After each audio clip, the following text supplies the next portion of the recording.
Hello and welcome to Modish Tech. I'm Vikash, and today I'm going to tell you one of my observations which I have from Madrid or Orlando announcements. I'm here in Madrid and I'm still finding or trying to find out whether SAP is quietly moving away from SAP Build branding.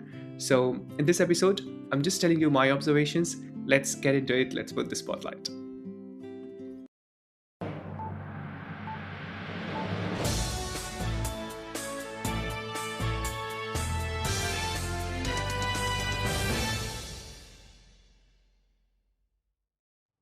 Before moving ahead, let me tell you this is not an announcement from SAP, rather, it's a pattern which I have observed, and hence I thought I'll share it with you. Let me walk you through it and the reason behind, like what I think why SAP is quietly moving away from SAP Build. So, remember SAP Build Apps? It was recently deprecated, and we had the migration path announced and everything. So, we know for sure that SAP Build Apps is not continuing. Let's move to SAP Build Code. So SAP Build Code, where you have Joule in the left hand side, right hand side you have artifacts getting generated based on what your intent is to develop. That intent-based development is moving to Joule Studio. And I'm telling you because I have been part of alpha and beta programs for Joule Studio, and it's really nice, cool tool coming up for development, powerful. So, in a way, we are saying that build code it will not be there in future. It's general. It's kind of natural evolution of the product.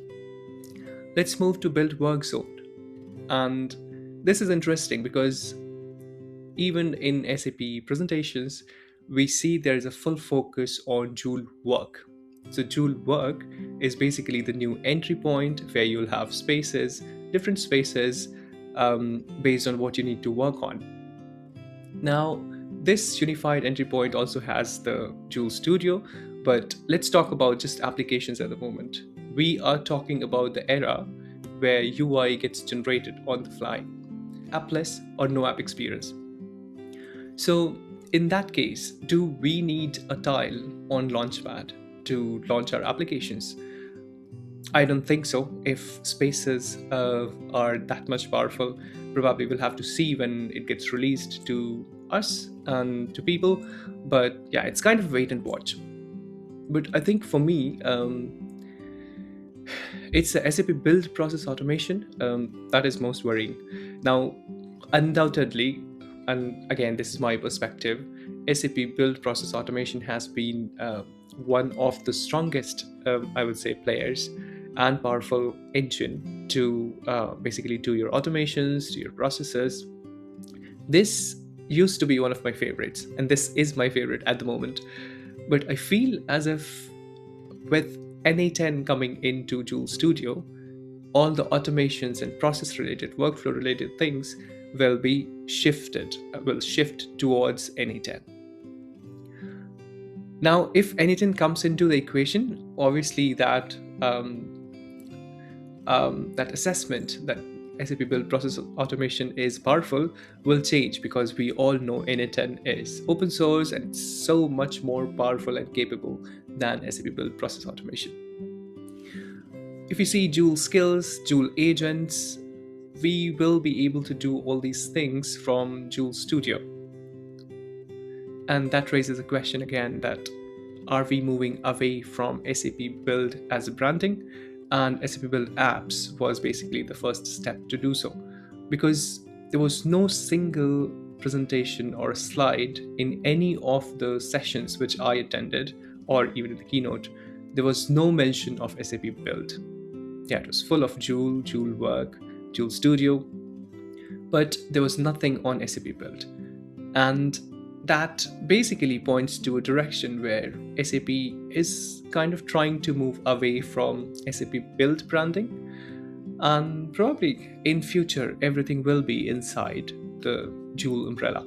So Joule, your conversational co-pilot, Joule Work, your new entry point, and Joule Studio for developers. I do not know whether this will be official or not, but this is one of my observations. So I thought I'll share that with you.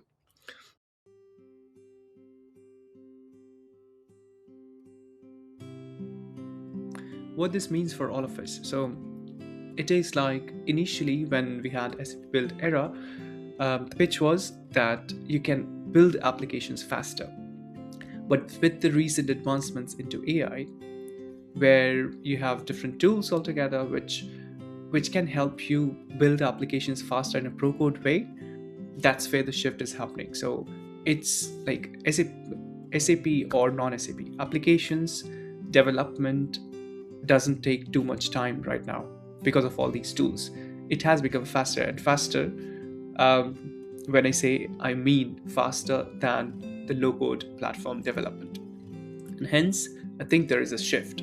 Now, we as SAP Build developers or someone into citizen development, where you know your business context but not aware of any kind of technological or technical skills, I would say it's a space to watch out for, and obviously start using the AI related tools, because if Joule Work is going to be the focus and Joule Studio being one of the development environments, then obviously you need to describe your intent and see what it generates that for you. So that's where the work is shifting, and what it means for all of us is we need to redefine how we work as a development team or as a citizen developer. So yeah, I'll leave that with you, and I'll see you in the next video. That's it, in the very short Sapphire edition spotlight. Thank you for tuning in, and I'll see you on the next one.